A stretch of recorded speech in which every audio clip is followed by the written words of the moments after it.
எல்லோருக்கும் வணக்கம். Welcome to Fathima சமையல் விலாக்ஸ். இன்றைக்கி நம்ம வீடியோவில் என்ன பார்க்க போகிறோம் அப்படின்னா, கேரளாவுடைய ட்ரெடிஷ்னல் ஒரு ரெசிபி தாங்க குழாப்புட்டு செய்ய போகிறோம்.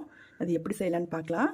அதுக்கு முதன்முறையாக என்னுடைய சேனலை பார்க்குறீங்க அப்படின்னா ப்ளீஸ் சப்ஸ்கிரைப் பண்ணிக்கோங்க, சப்போர்ட் பண்ணுங்கள். இப்போ வாங்க வீடியோக்குள்ளே போகலாம்.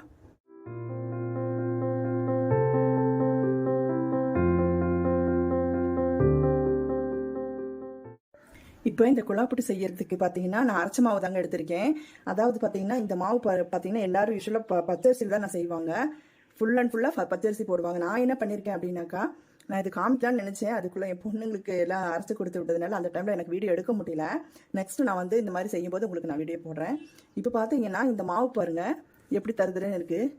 பியூர் ஒயிட்டாக இருக்காது. காரணம் என்னன்னு கேட்டிங்கன்னா, நான் வந்து புழுங்கலரிசி பாதி பச்சரிசி பாதி போட்டு நான் வந்து நல்லா வாஷ் பண்ணி வெயிலில் வந்து உலர்த்தி வச்சுருக்கேங்க. உலர்த்தி தான் நான் வந்து மிஷினில் கொடுத்து அரைச்சிட்டு வந்திருக்கேன்.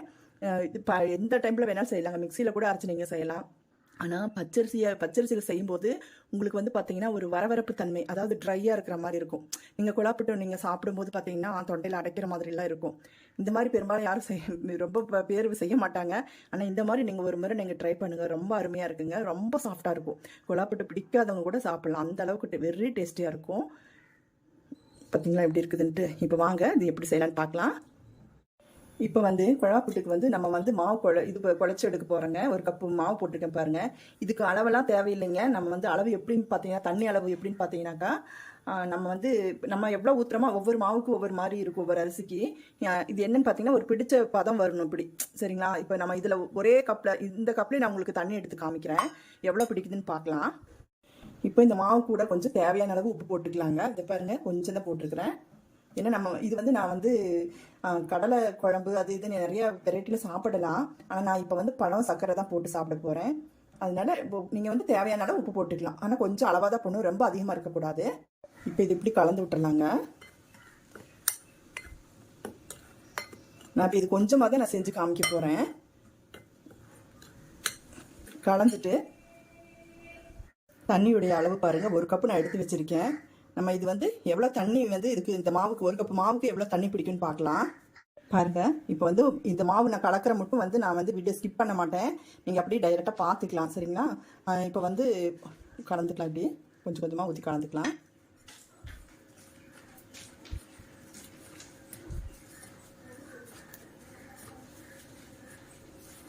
ஏன்னா ஒரே முட்டை ஊற்றக்கூடாதுங்க. ஒரே முட்டை ஊற்றினாக்கா, ஒரேடியாக ஊற்றினா நம்ம வந்து சப்பாத்திக்கு இது பண்ண மாதிரி ஆகிடும். அதனால் கையில் ஊற்றி தொளிச்சு எடுத்துக்கலாம்.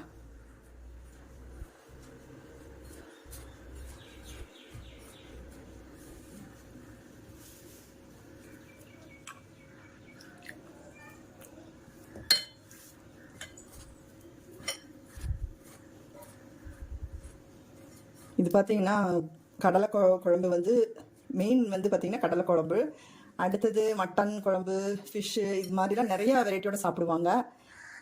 எங்கள் வீட்டில் பார்த்தீங்கன்னாக்கா நாங்கள் சர்க்கரை பழம் இந்த மாதிரி தான் வச்சு சாப்பிடுவோம். தேங்காயெல்லாம் போட்டு ரொம்ப நல்லாயிருக்குங்க. அப்புறம் உங்கள்கிட்ட பேசிகிட்டே நான் சொல்கிறேன், ஏன்னா சும்மா இருந்தால் நல்லா இருக்காது. அதனால் பேசிகிட்டே இன்னொரு விஷயத்தையும் சொல்கிறேன். நீங்கள் வந்து குழாப்புட்டு சட்டி உங்களுக்கு நான் காமிக்கிறேன். நான் அதில் தான் செய்ய போகிறேன். சப்போஸ் உங்கள்கிட்ட அது இல்லை அப்படின்னா நீங்கள் வந்து இட்லி பானை இருக்கு இல்லைங்களா, இட்லி சட்டி, அதில் வந்து துணியை போட்டு இட்லி எப்படி நம்ம அவிச்சு எடுக்கிறோம், இட்லி போட்டு அந்த மாதிரி வந்து அப்படி மேலே அப்படியே இது பண்ணி விட்டுட்டு ஸ்ப்ரெட் பண்ணி விட்டுட்டு நீங்கள் வந்து அதில் வந்து வேக வச்சு எடுத்துக்கலாம். அப்புறம் பார்த்தீங்கன்னா நம்ம வந்து இது வந்து காய வச்ச மாவு தானே இல்லைங்களா? அது காய வச்ச மாவுனால என்னென்னு கேட்டிங்கனாக்கா, நீங்கள் வந்து இது வறுக்க வேண்டிய அவசியம் இல்லை. நீங்கள் பச்சரிசி ஊற வச்சு நம்ம வந்து மிக்சியில் பொடி பண்ணி அது வந்து நம்ம அரைச்சி இது பண்ணும்போது அதுக்கு வந்து வறுக்க வேண்டியது வரும். அது நிறைய ப்ராசஸ். அதுக்கெல்லாம் ஆள் இருந்தால் தெரியாதுங்க. ஆளுக்கு ஒரு வேலை செய்யும்போது நமக்கு அது இதாக இருக்கும். இது வந்து பார்த்திங்கன்னா நிறையா நம்ம குவான்டிட்டியில் அரைக்கும் போது நம்ம இந்த மாதிரி தான் செய்யணும். இதில் வந்து டேஸ்ட்டெல்லாம் ஒன்றும் வித்தியாசப்படாதுங்க. ரொம்ப அருமையாக இருக்கும். ஏன்னா இது காய வச்ச அரிசினால நீங்கள் எவ்வளோ நாள் வேணாலும் வெளியில் வச்சுக்கலாம். நீங்கள் ஃப்ரிட்ஜில் கூட ஸ்டோர் பண்ணி வைக்கணும்னு அவசியமே கிடையாது. ரொம்ப அருமையாக இருக்கும். இது ஒன்றுமே ஆகாது, வண்டு பிடிக்கவோ எதுவுமே ஆகாது. என்ன அரிசி மட்டும் நல்லா காய வச்சு நீங்கள் வந்து அப்புறம் அரைச்சி வச்சுக்கணும், அவ்வளோதான். பார்த்தீங்களா இப்படி பிடிக்கிற மாதிரி ஆயிடுச்சு, பார்த்தீங்களா புட்டு மாதிரி. இதுதான் பதம் போதுங்க. இதுக்கு மேலே வந்து இனி தண்ணி ஊற்றினா இதாயிடும். இங்கே பார்த்தீங்களா, நம்ம வந்து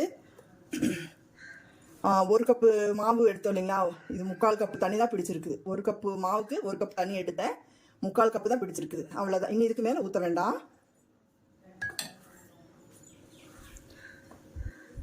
இந்த புடிமானம் இப்படி வந்துருச்சு பார்த்தீங்களா, இவ்வளோதான். இனி வந்து இதை அப்படியே நம்ம வந்து ஊற்றி விட்டுக்கலாம். அப்படியே இந்த கட்டி கட்டியாக இருக்கிறது இந்த மாதிரி பாருங்க, எவ்வளோ சீக்கிரம் குழச்சாச்சு பார்த்தீங்களா, சீக்கிரமாக குழச்சாச்சு.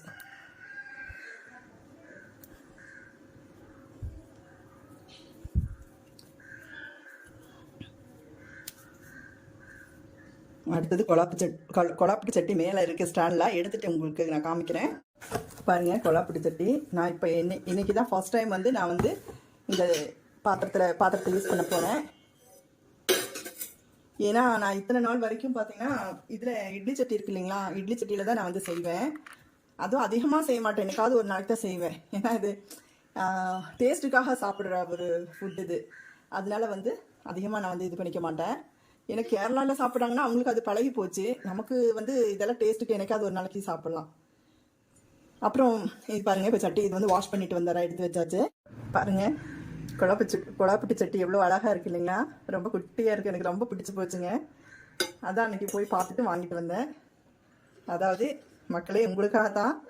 அதனால எனக்கு ப்ளீஸ் சப்ஸ்கிரைப் பண்ணுங்கள், சப்போர்ட் பண்ணுங்கள். வருங்க, இது பார்த்தீங்கன்னா இதில் குக்கரில் கூட வச்சுக்கலாங்க. குக்கரில் இந்த தனி பாத்திரத்தை உங்களுக்கு குயிக்காக நீங்கள் வேணும் அப்படின்னா குக்கரில் வச்சுக்கலாம். இப்போ அடுத்த ப்ராசஸ் என்னென்னு பார்த்தீங்கன்னா, நம்ம இது மாவுக்கு வந்து இதில் வந்து ஃபில் பண்ண போகிறோம். கொழாப்புட்டு வந்து ஃபில் பண்ணுறதுக்கு முதல்ல பார்த்தீங்கன்னா நம்ம வந்து தண்ணி அளவு வந்து ஒரு சொம்பு ஊற்றிக்கலாங்க. இதுக்கெல்லாம் நான் சொல்ல வேண்டியதே இல்லை, தெரியும். ஏன்னா ஒரு பாதி அளவு ஊற்றிக்கலாம். ஏன்னா கம்மியாக இருந்துச்சுனாக்கா அடிப்பிடிச்சிரும். அதனால வந்து உங்களுக்கு நான் இதையும் சொல்லிடுறேன். இது அப்படியே தண்ணி வந்து கேஸில் வச்சாச்சு, சூடாகட்டும். சூடாகிறதுக்குள்ள நம்ம வந்து அடுத்த ப்ராசஸ் என்னன்றது பார்க்கலாம்.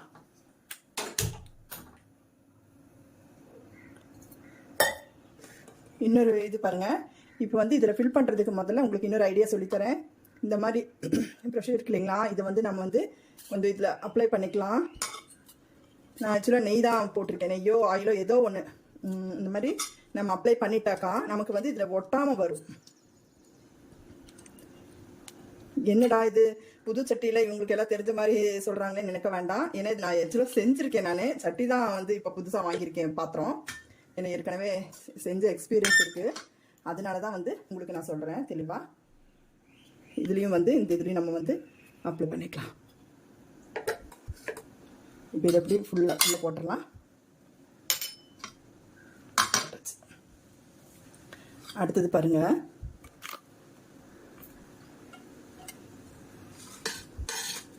அடுத்தது தேங்காய் வந்து கொஞ்சம் உள்ளே போட்டுக்கலாம். தேங்காய் நீங்கள் எவ்வளோ வேணாலும் போட்டுக்கலாம், ஒன்றும் பிரச்சனை இல்லை. அடுத்தது மாவு போட்டுக்கலாங்க.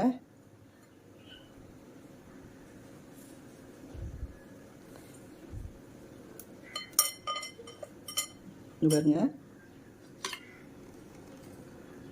நீங்கள் அடைச்சி போடக்கூடாதுங்க.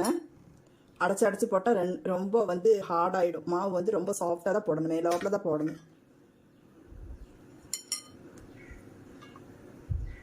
பாதி அளவு போட்டாச்சு.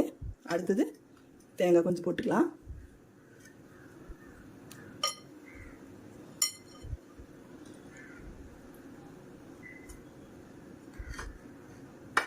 அடுத்தது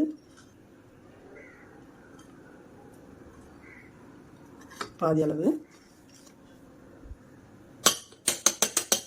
இந்த தட்டி மட்டும் விட்டால் போதுங்க, இந்த லைட்டாக தட்டி விட்டுருங்க.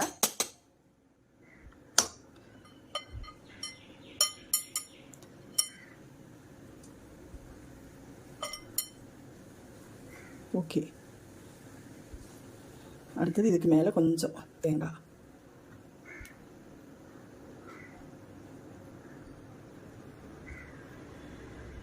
அவ்வளோதான். அடுத்தது பாருங்க, நல்லா கொதி வர ஆரம்பிச்சிருச்சு தண்ணி நம்ம ஊற்றுனது. இப்போ இது இதில் வச்சுக்கலாம். நல்லா இந்த தண்ணி வந்து ஆவி வராத அளவுக்கு வந்து நீங்கள் வந்து நல்லா மூடிக்கங்க.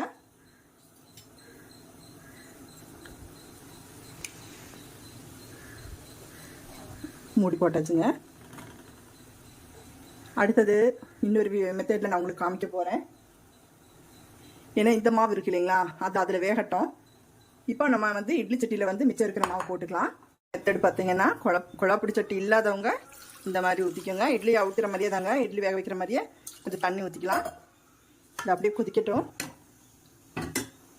அடுத்தது பார்த்தீங்கன்னா, இந்த நம்ம துணியில் செய்கிற மாதிரி இருந்துச்சுன்னா கொஞ்சம் எக்ஸஸாக இந்த மாதிரி விட்டுக்கோங்க. ஏன்னா நம்ம இப்படி எடுத்து போடுறதுக்கு நல்லா சௌகரியமாக இருக்கும்.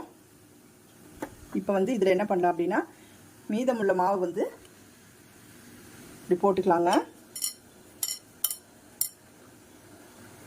இது இப்படி ஸ்ப்ரெட் பண்ணி விட்டுறலாம்.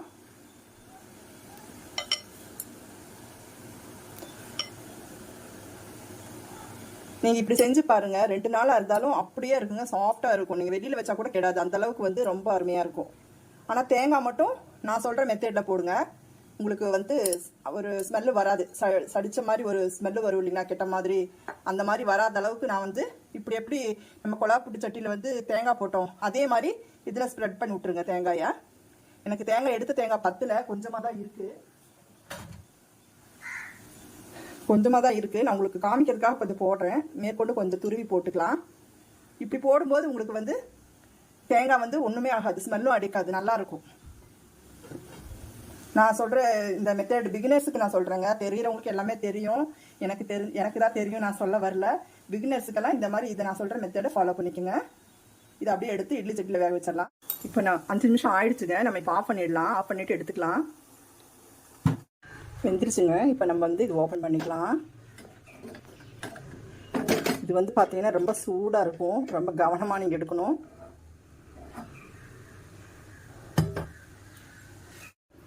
ஓப்பன் பண்ணிக்கலாங்க. அடுத்தது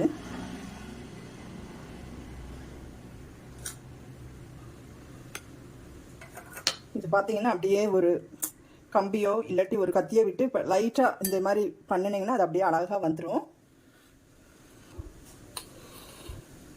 சூடாக இருக்குது, அதனால தான் நான் டவலில் வந்து பிடிச்சிட்டு பண்ணுறேன். பார்த்தீங்களா எவ்வளோ அழகாக வந்து பார்த்தீங்கன்னா கொஞ்சம் கூட வந்து உதிரியாக இல்லாமல் வந்திருக்கு. பார்த்தீங்களா, இங்கே பாருங்கள்,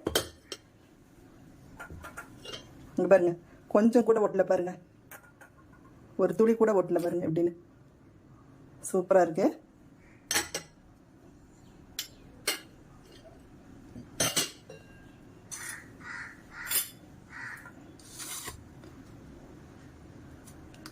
அடுத்தது இன்னொரு மெத்தடு வந்து நான் சொன்னேன் இல்லைங்களா, அது வந்து அதையும் காமிக்கிறேன். எல்லாம் உங்களுக்கு ரெடி பண்ணிவிட்டு உங்களுக்கு வந்து அது வந்து வேறு மெத்தடு, அதே தான். அது வந்து உதிரியாக இருக்கும். அதையும் நான் உங்களுக்கு காமிக்கிறேங்க. இது இப்படி எடுத்து வச்சுருவோம்.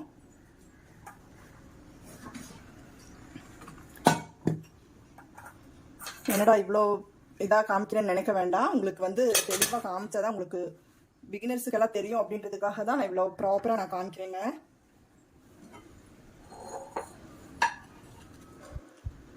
ஏன்னா சில பேருக்கு எப்படி எடுக்கிறதுன்னு கூட ஒரு சிலவங்களுக்கு தெரியாது, புதுசாக செய்கிறவங்களுக்கு. அதனால தான் நான் காமிக்கிறேன். பார்த்தீங்களா, எக்ஸஸாக துணி விட்டுருக்கேன் இல்லைங்களா, இதுக்காக தான். ஏன்னா நம்ம வந்து எடுக்கணும் அப்படின்னா இதுக்காக ஆற வச்சுட்டு அப்புறம் லேட்டாக எடுக்கணும். நம்ம கொஞ்சம் சூடாக சாப்பிட்டா நல்லாயிருக்கும் இல்லையா, அதுக்காக உங்களுக்கு வந்து நான் இப்படி இந்த ஐடியாலாம் சொல்லி கொடுக்குறேன். அவ்வளோதான், வந்துருச்சு. பார்த்தீங்கன்னா ஒரு மூட்டையாட்டம் வந்துருச்சு. அவ்வளோதான், இதை எடுத்து வச்சிருவோம். அப்படியே எடுத்தவங்கள இப்படியே கொட்டிக்கலாம். இப்படி பாருங்க, ஒட்டலை.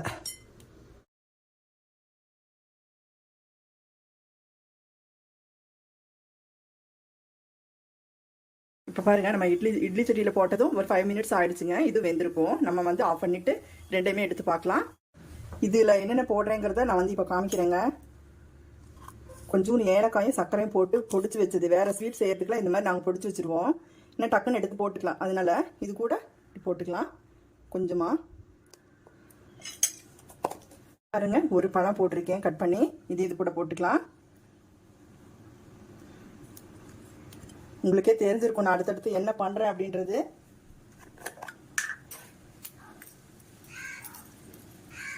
இப்போ நெய் கொஞ்சம் விட்டுக்கலாம்.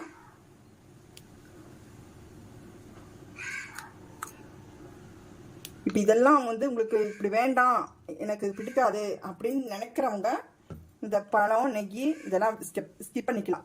வெறும் சக்கரை மட்டும் தான் எனக்கு வேணும், இல்லை குழம்புல சாப்பிடணும் அப்படின்னாலும் நீங்கள் இதெல்லாம் ஸ்கிப் பண்ணிவிட்டு வெறும் பொட்டில் மட்டும் நீங்கள் சாப்பிடலாம். ஆல்ரெடி வந்து நான் தேங்காய் போட்டிருக்கேங்க. அதில் தேங்காய் வந்து மறுபடியும் கொஞ்சம் வந்து நான் வந்து இதை ரெடி பண்ணி நான் மேலே போட்டுட்டேன். அதனால் நான் இதில் தேங்காய் போடலை. இது கூட இவர் இல்லாமல் எப்படிங்க, இவர் தானே ஸ்வீட்டு வந்து இந்த ஸ்வீட்டை கொடுக்குறவர் இவர் தானே. இதை போட்டுக்கலாம். தேவையான அளவு சுகர் போட்டுக்கலாங்க. நாட்டு சக்கரை தான் நான் போடுறேன்.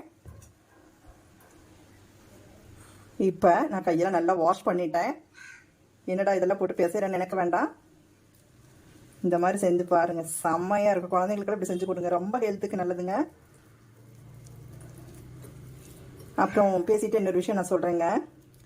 பார்த்தீங்கன்னா உங்களுக்கு இந்த குழாப்புட்டு இந்த மாதிரிலாம் மாவு ஐட்டம் சாப்பிடும்போது நெஞ்சு கறிக்கும், அதாவது டைஜஷன் ஆகாமல் இருக்கும், நெஞ்சு மேலேயே இருக்குது அப்படின்லாம் சொல்லுவாங்க இல்லைங்களா.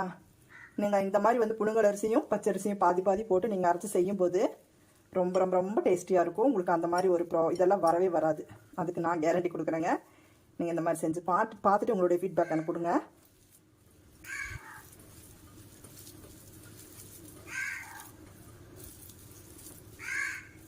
பிசைஞ்சாச்சுங்களா?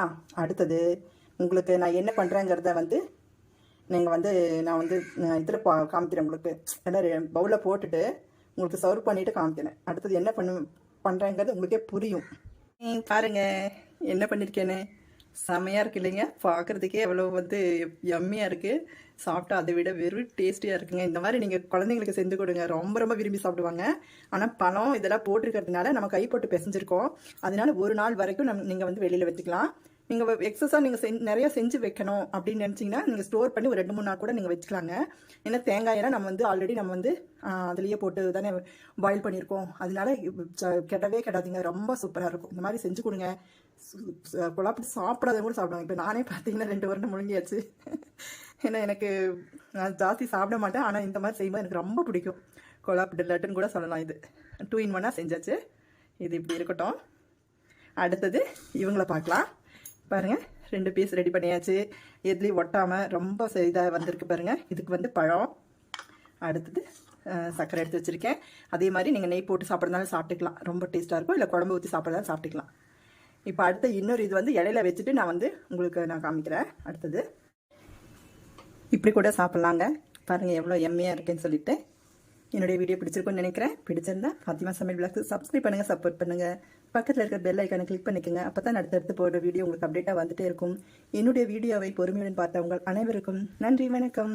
தேங்க்ஸ் ஃபார் வாட்சிங். மீண்டும் ஒரு அடுத்த ரெசிபியுடன் உங்களை சந்திக்க வருகிறேன். டாடா, பை.